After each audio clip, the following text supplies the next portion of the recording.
অশ্বিনী কুমার দে আবারও চলে এসেছি এমসিকিউ সলভের। আজ এনভায়রনমেন্টাল ইঞ্জিনিয়ারিংয়ের 31 থেকে শুরু করব, 31 থেকে 31 থেকে। If the total hardness of the water is greater than its total alkalinity, the carbonate hardness will be equal to, এটা এক একটা উত্তর দেওয়া আছে, তাই এক একটাই হবে। টোটাল অ্যালকালিনিটি একটা উত্তর হবে। If the total hardness of water is greater than its total alkalinity, the carbonate hardness will be equal to total alkalinity. 32-এ যাব। The amount of residual chlorine left in the public water supply for safety against pathogenic bacteria is about. আমরা যখন কোনো একটা water filtration যে power house থাকে, কি বলে, যেখানে জল ফিল্টার করা হয়, সেই জায়গা থেকে কোন একটা সিটিতে যেখানে জল যায়, সেই পাইপলাইনে যখন জল যায় তখন কিছু পরিমাণ রেসিডুয়াল ক্লোরিন থেকে যায়। সেই পরিমাণটা কত সেটাই এখানে বলা হয়েছে। এখানে আমরা দেখে নেব। The residual chlorine should not be remove completely remove করে দেওয়া হয় না, but some amount of chlorine about 0.25 to 0.5 ppm should be remain in water so that it could not be polluted in the distribution system মানে পাইপলাইনে যাওয়ার সময় কোনো সিটিতে যাচ্ছে, তো পাওয়ার যেখানে জল ফিল্টার হচ্ছে সেখান থেকে কোনো একটা শহরে যাচ্ছে বা গ্রামগঞ্জে যাচ্ছে, সেই মাঝ রাস্তায় যাতে করে কোনো ব্যাকটেরিয়া আক্রমণ করতে না পারে, ওই জলকে পলিউশন ঘটাতে না পারে, তার জন্য এই পরিমাণ ক্লোরিন সবসময় রাখা হয় 0.25 to 0.5 ppm। আর আমাদের এখানে কত আছে? 0.05 to 0.5 ppm, মানে বিয়েরটা সরতে হবে।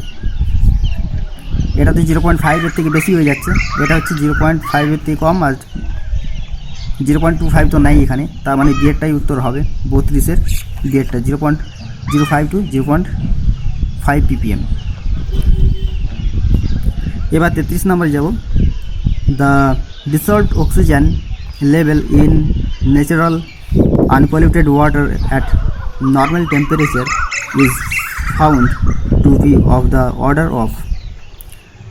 ডিসলভড অক্সিজেন কোন একটা পলিউশন হয়নি এইরকম একটা জলে নর্মাল টেম্পারেচারে কী পরিমাণ ডিসলভড অক্সিজেন, ওই জলের মধ্যে কী পরিমাণ অক্সিজেন মিশে আছে সেই পরিমাণটা কত, এখানে দেখে নেব। ডিসলভড গ্যাসের মধ্যে the quantity of oxygen absorb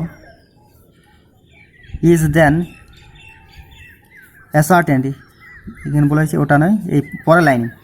in portable water the dissolved oxygen should be about 5 to 10 ppm, 5 থেকে 10 ppm-এর মধ্যে এই ডিসলভড অক্সিজেনটা থাকে। ওখানে ছিল 5 থেকে 10 ppm।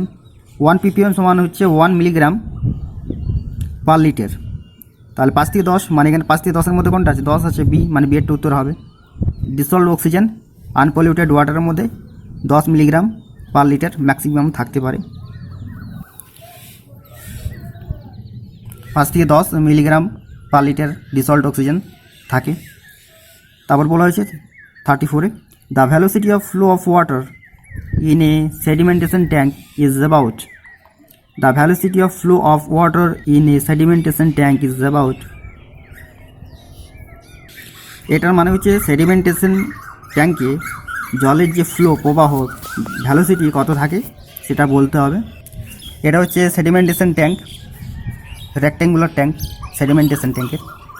এই নিচে এখানে দেওয়া আছে দ্য ভ্যালোসিটি কিপ, এখানে বলা আছে 15 সেন্টিমিটার থেকে 30 সেন্টিমিটার পার মিনিট হয়ে থাকবে। ভ্যালোসিটিটা হবে 15 সেন্টিমিটার থেকে 30 সেন্টিমিটার পার মিনিট সেডিমেন্টেশন ট্যাঙ্কের জন্য। কোয়েশ্চেনের তাহলে 15 থেকে 30 কোথায় আছে? সি নাম্বার আছে 15 থেকে 30 সেন্টিমিটার পার মিনিট, তাহলে সি এর উত্তর হবে the velocity of flow of water in the sedimentation tank is about. C এর উত্তর হবে 15 থেকে 30 সেন্টিমিটার পার মিনিট। 35-টা কি হচ্ছে? The length of the rectangular sedimentation tank should not be more than, এটা সিয়েরটা উত্তর হবে 4B।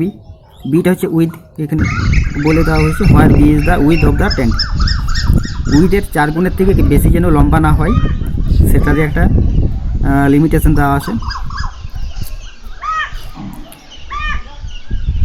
তারপর 36 the overflow rate for plain sedimentation tank is about, the overflow rate of plain sedimentation tank is about, এটা হচ্ছে এনটা সইতে হবে 500 থেকে 750 litre per hour per metre square, এরটা সইতে হবে। সেডিমেন্টেশন ট্যাঙ্কের যে ওভারফ্লো রেট সেটা হচ্ছে 500 থেকে 750 litre per hour per metre square. এখানে 37 কোয়েশ্চেনে বলা হয়েছে percentage of bacteria load that can be removed from water by the process of plain sedimentation is about. এই কোয়েশ্চেনের মানে হচ্ছে জল যখন ফিল্টার হচ্ছে প্লেন সেডিমেন্টেশন ট্যাঙ্কে, জল যখন ফিল্টার হচ্ছে প্লেন সেডিমেন্টেশন ট্যাঙ্কে তখন কী পরিমাণ ব্যাকটেরিয়া, কত পরিমাণ পার্সেন্টেজের ব্যাকটেরিয়া জল থেকে ফিল্টার করছে। এর উত্তর হচ্ছে 75%, অর্থাৎ সিয়ারটা সত্য হবে 75% ব্যাকটেরিয়া প্লেন সেডিমেন্টেশন থেকে মুক্ত করতে পারে, আর যে 25% থেকে যায় সেটা আমাদের ক্লোরিনেশনের মাধ্যমে পরের স্টেপে মারা যায়। 78 the setting velocity settling velocity of a particle in a sedimentation tank depends on depth of tank, surface area of the tank, both depth and surface area of the tank and none of the above। এটা হচ্ছে sedimentation মানে হচ্ছে যে সমস্ত colloid জাতীয় ধুলোবালি থাকে সেগুলো আস্তে আস্তে জমা হয়ে নিচে পড়বে, সেটা হচ্ছে সারফেস এরিয়ার উপর নির্ভর করে। সারফেস এরিয়া যত বেশি হবে এবং জলের স্পিড যত কম হবে তত তাড়াতাড়ি ওই কলয়েডগুলো নিচের দিকে থিতিয়ে পড়বে, তার জন্য এটা হচ্ছে সারফেস এরিয়ার উপর নির্ভর করবে। The settling velocity of the particle in a sedimentation tank depends on surface area of the tank, surface area উপর নির্ভর করবে, বিয়েরটা সত্য হবে। 39 the settling velocity of a particle in a sedimentation tank increases, এখানে কোনোটাই হবে না, নন অফ দ্য অ্যাবাভ, এই ডিয়ারটা সত্য হবে। Settling velocity of the particle in a tank sedimentation ট্যাঙ্কে যদি পার্টিকেল সাইজের যে ভ্যালোসিটি বৃদ্ধি করা হয় তাহলে নিচের কোনটা হবে, নিচের কোনোটাই হবে না, নান অফ দ্য অ্যাবাভ, এটা উত্তর হবে।